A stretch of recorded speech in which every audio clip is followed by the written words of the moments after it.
তাড়াতাড়ি দরজা খোল রে পিন্টু, আমি আর আটকে রাখতে পারতেছি না। বন্যা হয়ে যাইব রে, 2 বছর ধরে হিসু করি না। ছাইরা দিলাম। এটা কি করলি তুই? মুই তো বন্যা হয় দিলি। আমার তো এখনো টয়লেট করিই নাই। 10 বছর ধরে টয়লেট করি না, আর মনে হয় না আটকে রাখতে পারবো। ছাইরা দিলাম। হালকার পাতে সুনামি তাড়াতাড়ি দে দুরানি হাগু করলে কই যাবি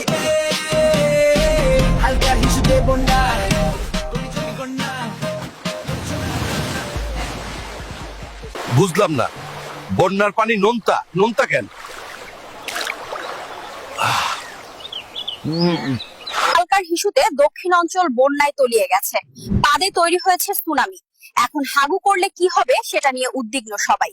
এই সেই হালকা, যার কারণে এই তীব্র বন্যা। দেখতেই পাচ্ছেন তাকে লোহার প্যান্ট পরানো হয়েছে যেন আর কোনো অঘটন না ঘটে এবং ক্ষতি কমানোর জন্য।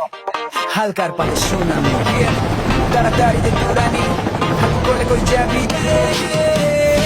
হালকার হিসু দেব না তুমি জমি কন্যা করিস না রান্না